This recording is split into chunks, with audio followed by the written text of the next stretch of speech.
Welcome back, ladies and gentlemen. I'm Maddles, with me is Penguin, and we're getting into game number 3 of this best of 3 Consolation finals. That we are, Maddles, and it's gonna be between these two players who have shown us an excellent series so far. I'm very much looking forward to this final game. And in the top right spawn location, we have our blue Protoss player playing for Fnatic. It is Harstem. Seeded second in the tournament. Seedings predict that he makes the finals.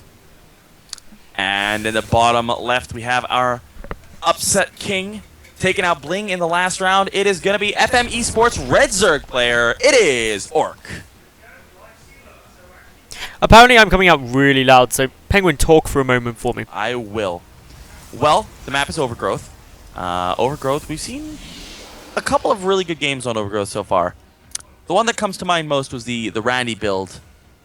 Randy build was fun. The Randy build was amazing. This was the map where the Randy build won, wasn't it? Yes, it was actually. It was Yes. definitely the Randy build one. For those of you who missed the Randy build yesterday, Randy basically went pile on the low ground, gateway on the low ground at 10 supply, chronoed zealots, and then went into mass void rays and then into mass carriers, and then won. That was a thing versus Zerg. Unfortunately, Harstem does not appear to be one with the Randy build. Instead, he looks like he's going to be going for the Nexus first play, probably into gateway once again, hence the pylon in the main. Meanwhile, Orc, once again, just going for the pool first. He's comfortable with this build. He is. He's won 50% of his games with this build. In this series, yes. In this series, yeah.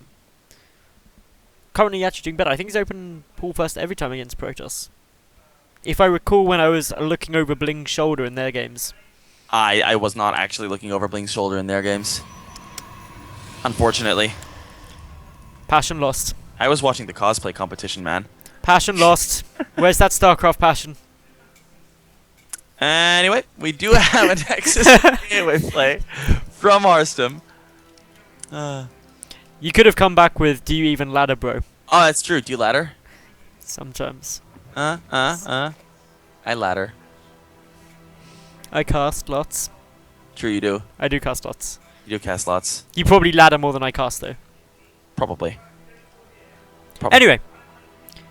Hatch coming down now. Everything's looking good. Over at Orc side, he's adding in that gas. Meanwhile, over on Harstem's side, he has got 2 gases, 1 gate, and a Nexus firmly on its way. Okay, alright. Does Orc go for that weird speedling play again? Do you think he's going to do that? I would vote no. He is getting the gas, though. Which makes me think that it is definitely a possibility. Which makes me sad, because it did not do anything. It would be better this game, though. Because he's got an Overlord on this massive Overlord shelf. Which I'm going to call it from now on. Overlord shelf? That's a that's a really good term, actually. It is there's an Overlord ledge in, like, Heavy Rain, or there was. No, from now on, they're just called Overlord shelves. All of them. Okay. This is a big one. Anyway, can see no wall off. It's true. Like, hey, speedlings, they can go through there. They can kill this. Yeah, but it takes so long to research speed that by the time you have speed, there will be a wall off, you know? Send slowlings. Go No. full Targa, is that what you're... Go full Targa, yeah. It works for a 6-ball. That's true. Do you remember when Targa just slowling all in off two-base slowling all in hero out of DreamHack on Cloud Kingdom? I do remember that. That was really funny. That was really funny. Anyway, taking a look at the game here, we do have pretty even worker counts, much to be expected. Probably a whole lot of Chrono Boost being spent on probes over here. Stargate. Stargate once again. So we're seeing the same build that we saw thus Which can be far. seen. Overlord shelf. Overlord shelf is OP. Exactly. I really like this. I hope this becomes a thing. I hope so too. Like And pizza then your game. claim to Why, Orc? Why are you making 10 speedlings? He's seen that wall off is there. Why, Orc? He's doing the exact same thing with the 18 speedlings. Okay, if it does damage, I'll take it back. But it didn't last time. I'm confused, Penguin. Okay, this is the 18 speedling into third base, into Roach, into Mass Drones build, which I think I understand getting some speedlings to try to shut down zealots, and it worked in game 1. But you should get like 4 to shut down the pylon, and then if you know there's aggression coming, you get more, I think. Because this, there's no aggression coming his way, no ground-based aggression. He'll have some Phoenixes to contend with. On the plus side, if he keeps the Lings alive this time, he can deny an 8-minute expansion. No, still chip away up. This wall off. It's annoying. Where's the Mothership Core? He needs to Photon Overcharge. That's a mile away. Where is it? Oh, wow. Well, it is going to get over there. This should be no problem. Robo going to be coming on in here from Harstem once again. How many of those Lings did survive? A good 13 of them. So overall, 4 died. Still has enough to deny that third base, or delay that third base at the very least, I think. But the Phoenix, they're going to come in, they're going to harass again. Orc, busy getting down some Spore Crawlers to make sure he's safe from those. He's got his Roach Warren done, and his lair nearly finished up. Orc really likes hold positioning his Lings. He just lost 3 to the Mothership Core. It's a dangerous move.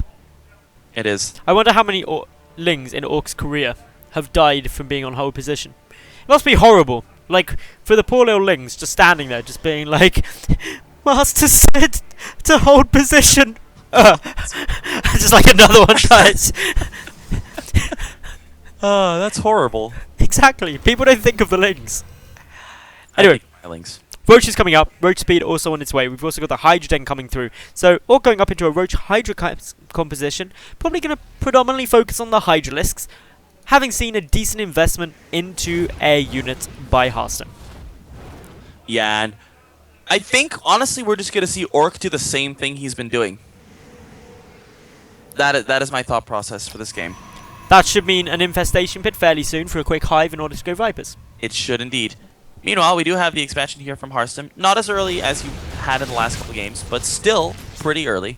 Lings are going to come in and try to deny it. They will not be able to do that. Not at all. Never, ever, ever. They do get the probe. Getting back together.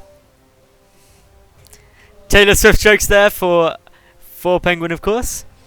He's actually wearing a Taylor Swift t-shirt, I suspect. He is wearing a Taylor Swift t-shirt. For anyone who doesn't know, Penguin is a massive Taylor Swift fan, and he is genuinely under his shirt wearing a Taylor Swift undershirt.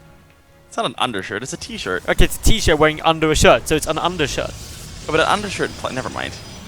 Okay, so, getting back to Starcraft, which admittedly is almost as cool as Taylor Swift. Hashtag passion confirmed lost. Dude, that's like passion confirmed, like regained. Anyway, 5 Phoenixes, same as we saw last time out of Harstem. Hallucinate Phoenix doing a massive job though, scouting the infestation pit. I think the Phoenixes have done really good work here. They've killed off 11 Orcers so far. They did 10 last game as well. And that's just really been a thorn in Orc's side in the last game, and it'll definitely be a thorn in his side this game too. But he's not getting carried away in forgetting to remake those drones. He's got 73 as opposed to like the 64 or whatever that he had last time. He's got a better economy going, which is definitely a step in the right direction here for Orc. Still keeping a close eye on everything that's going down, but 4th hatch coming out now for Orc down in the bottom right. Meanwhile, blocking up the 4th base of Harstem should he want to go and take that anytime soon. But Harstem just adding on those 5th and 6th gas geysers, as well as really ramping up his Colossus production to a grand number of 2. Yep. Meanwhile, Thermal Lance is actually not yet been researched or started. That's a bit of an oversight. That's a mistake. He should definitely get that. Like, if you're getting any more than 1 Colossus, it's always worth it to get Thermal Lance. Especially against Roach Hydra Viper. Like, it's going to be so easy to abduct those. He's not getting Thermal Lance. Like, this is actually really, really bad. Like, this is actually really bad. He's adding in the Templar Archives, so at least he's going to be able to feed back those Vipers and get some Storms. But no Thermal Lance, as you said. The issue is that without Thermal Lance, the Hydras have the same range as the Colossi, and they can actually focus them down. And the Colossi will just, on attack move, they will walk further forward and be much easier targets for the Vipers. This is some very... It's actually a really big deal. But there we go. Thermal Lance finally started. Chrono into it. Harstem has realized. That should 100% be done by the time a push comes, I think. With Chrono, it should be. It should be, because the Vipers have to consume energy first. Yeah. So it's a good amount of time. All 5 Phoenixes still alive. Harstem, if he's really lucky, could even pick off a Viper if he catches those. But Viper's just going to be consuming here. Getting up that energy. And we're going to be seeing the same thing we've seen out of Orc all series long. He's going to go for a big Roach Hydra Viper push. That was not good. No. 3 Phoenixes going down for free. Harstem really doesn't like his Phoenixes after like 12-minute mark. He's just like, yeah, don't care about you anymore. They must die. They must die a hideous death. Just being sacrificed. Feel bad for them. Do Phoenix have pilots? I don't know. Or do you reckon they're drones? Well, not drones, obviously, but you know what I mean. I'd like to spawn with 6 Phoenixes as a Zerg player at the beginning of each game. Alright, so... Oh no, the War Prism! A full War Prism, ow. That really hurts. Meanwhile, we also have the main engagement that might be about to go down here. Where's the army? He's sending it across for a flank from the high ground. Coming in from 2 sides here is Orc. There's the Photon Overcharge. Where's the other half of the army, Orc? He cannot engage with just this tiny portion of it. In from the east comes the rest, though. But Harstem is engaging before the other army is in position. Good moves from Harstem here. Orc in a bit of an awkward spot. The Hydras are not able to do what they want to here. The Roach Hider on the right is... Oh, Storm is about to be done. Storm is done any second. 2, 1. Storm is available. Good abduct there on the Colossus there from the natural. Will be able to pick one off. Orc still with a nice supply lead here, but a lot of that is being remade at the moment. The hallucinated Colossi have expired. Meanwhile, a Zealot Warp in here at the bottom right means that this face of Orcs will die. Orc's got to be careful not to end up in the same position as he did in the last game, where he just gets pulled apart by these Zealot harasses that delay him so much that the push is no longer effective. Things are looking good for Harstem at the moment. They Even though Orc has got the supply lead, remember, a lot of Orc supply is in roaches, supply ineffective units, so they inflate your supply better than what your army actually is. So this is going to be very interesting to see how things trade. Of course, Harstem's sitting there with 4 Colossi now. He's got extended thermal lance, adding in the 2nd robotics facility too, and that 4th base. And taking some nice little wins in the center. The Phoenixes are going to sacrifice themselves to do a little bit of tickle damage on those Vipers, but here comes the engagement. A nice concave here for Orcs. Some good storms going down, though. Where are the abducts? There's one. The Colossus goes down almost immediately, but there's still 3 left on the high ground. The Templar at the back are dying. There are a couple left in the army, but no energy for Storm. Orc gonna pull back. A lot of those units are in the yellow and in the orange, so he does need to give them some time to maybe regenerate a bit of health before actually pushing on in once again. No. These Zealot harassments are coming in yet again, and arguably, this is how Harstem got such a massive lead in game number 2. Just relentlessly warping in Zealots, and he's just comfortable doing this. He's taken out the 4th base of Orc. Orc is having to expand now to the gold, but this is not ideal. Plus, Harstem's army is now maxed out, pretty much. He's down in army supply due to having more probes, but that means he's got a good economy. Again, takes out that hatchery without a cancel. Yeah, Harstem's doing a great job, but here comes a big engagement in the middle of the map here. Really good engagement here from Orc to start things up, but the storms allow Harstem to pull back. This army actually doesn't look that scary. This doesn't look that big. That's because so much supply is tied up in these Zealot run-bys. And these Zealot run-bys, though, are being incredibly effective. They are. They've taken out the bottom right-hand base again. They're in the main base now, just picking away at queens. And that's what they've been actually targeting all the way through. They took out a queen at the 3rd as well. This one Zealot, 6 kills it's going to end up on, if not more. All the queens, bar 1, have been killed now. That massively hurts Orc's production and larva numbers. It does. He has enough larva for now. He's sitting at 14 larva, and they will continue to produce some larva until each hatchery's at 3. But overall, that's really going to hinder him as the game goes on. And now, the bigger thing is that, once again, Harstem has gotten himself way more time. He has a pretty scary army with 3 Colossi, 2 more on the way, 7 High Templar, 16 Zealots, and 3 Immortals, just to be ready for the inevitable Ultra Switch. Still waiting now, still keeping a close eye on anything that these guys can realistically do. We've got a couple more Zealots checking around for any other bases. This hatchery! Another hatchery is going to go down to these Zealots. This is so frustrating for Orc.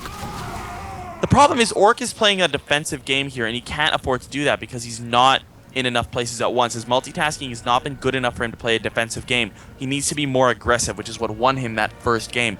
Now, though, Harstem is looking in a really good spot here. This army is looking scarier and scarier. 5 Colossi, all of a sudden, like, this is going to be so hard to engage. He's going to need to kind of poke. Ooh, a couple of donated probes. Oh yeah, this is a nice start to this engagement. A good concave here for Orc as well, if he can engage well, but he's not engaging with half of his army. But wow, DTs, that's a lot of DTs. Wow, Orc doesn't have any detection here. This is a bit of a disaster. Harstem up 50 supply. Abduct's coming down on the Colossi, but it might be too little too late. There's storms coming down on absolutely everything. Orc under 100 supply. Harstem still maxed here. Orc looking like his tournament run may be over here. Harstem is in a phenomenal spot at the moment. 10 Ultralisks are attempting to resupply, but Ultras 55 seconds to get out onto the field. It's not going to take Harstem 55 seconds to take out this gold base, if that's what he's gunning for. He should be. I need to check his vision. He knows it's there, so that base is dead and gone. Definitely. Yep. Handful of DTs heading in, but a good number of overseers will shut those down. But still, gold base dead. There's almost no income left here for Orc. Orc is really in a disastrous position here. He still has a bit of a bank. He can still make some units, but the problem is he's going to have a one-punch army. He has no bank. He's losing a ton of his drones here. He's down to 44 drones. And this one-punch army, this is not exactly a Protoss army that is beaten by many one-punch armies. This is what we call a death ball. There's a decent number of Immortals. There's actually, I believe, 5 Immortals. Yep, 5 Immortals. A ton of Archons. 5 Archons as well. That's a fairly potent force, even up against the good switch into Ultralisk. But Orc preparing for the flank, coming from both angles. So, mass recall. Well done. That was really well played there by Harstem. And now, there's actually still minerals in the natural here for Orc, so he still has a bit of money, but all of these are so low. We're talking 20 minerals, 140, 350. There's almost no money left in this natural base. The third base has been killed. The gold base has been killed. There's no more money for Orc. His bank is spent. Harstem has a large bank here, and Orc has to win with this army. He has to. He's only got one Viper, though. Like, he doesn't have, like, the exceptional units that make Ultralisk scary. There's no Infestors. There's not a huge number of Vipers. There's more Immortals coming out as well now for Harstem. Harstem is in a ridiculously good spot, and he's going in with more DTs, ready to harass, ready to be annoying. But the problem for these DTs is that I don't think they've actually got anything that... Okay, they can kill the gold base, that's something they can do, but that's about it, really. None of the other hatches are being remade. Yeah, he doesn't have the money for it. Orc is... Oh, smart move, targeting down that spot. Yeah. Orc is entirely reliant on this army. It's all he has. It might even be worth, like, pulling drones with this attack, which sounds so dumb. But he's not going to have an economic recovery here. It's just not going to happen. So, at this point, Harstem donating a couple of units here, but that's really just so he can resupply on better units, bigger and better units. This army for Harstem looks very, very scary. What he has, 6 Archons, 9 Immortals, 5 High Templar, 4 Colossi, 4 Sentries, 1 Stalker, and a Mothership Core. 9 Immortals! On the other hand, 82 probes, so there is actually 40 more army supply here for Harstem if he were to, or for Orc if he were to get maxed. But we just saw 20 probes die, and there's a remax immediately from Orc anyway. Here comes the engagement. This is actually as good an engagement as Orc could have wanted. Getting a couple of free units at the beginning, but he just can't engage this. He can't engage his army. This army is way too strong. It is just a massive force. Storms are now coming down. They're actually all white storms. They catch a good amount of stuff immediately. And well, Harstem is maxed out again. He's also managed to take out another hatchery down to the side here. He's just keeping Orc on basically no money and picking away at him. Orc can't quickly resupply. I'm loving that he's getting some Vipers though. That is essential. Yeah, he needs them. They're the only thing that's going to give him any chance in hell of winning this fight. Oh man, 9 Immortals to 6 Ultras. 3 more Immortals about to pop. Orc has had a great tournament, but it looks like it's going to be over. That Viper going to go down for free too. Yeah, Orc is in dire straits to say the least right now, Maddles. The army supplies are pretty equal, but 24 roaches make up the majority of that supply for Orc. And Harstem, he's just got such a good composition. If we look at the army value, that's actually probably a much better way to look at this. Army value-wise, Harstem has just got a lot more gas in there, about 1,000 more gas incorporated into his composition. So that generally is an indicator of how strong his army is. And just the units that are there are so strong against what Orc currently has. Well, here we go. The fight's going to come on down. Blinding Cloud is being utilized. A couple of abducts coming down, but Orc still And look at this army. Like, it still looks a little scary, but if you see the health, they're all almost dead. The bottom right base is gonna die. Everything going right for Harstem. Harstem playing an absolutely relentless and super good game here. Really nice play out of Harstem. If I were Tefl, I'd be wanting to watch this game right now. Yes. I'd be wanting to take notes and work out what could be happening, because Harstem... I'm sure he's going to watch the VODs tonight if he's not watching right now. Harstem's play is basically all about harassing constantly and preventing expansions. And he does it so well. He does. And it's something that Tefl's definitely going to have to be on the lookout for in the Grand Finals. But we're not quite there just yet as Harstem tries to end it, making another push here. So many of these Orc units are still in the yellow and red health area. Another good storm on a lot of those ranged units. The Immortals are shredding everything. Harstem up by a good 40 supply here. Everything melting for Orc. Harstem is going to break through this army, despite not the greatest engagement of all time. GG, well played. Harstem takes the series, coming back from a 0-1 deficit, and will advance to the Grand Finals, where he will face off against Tefl.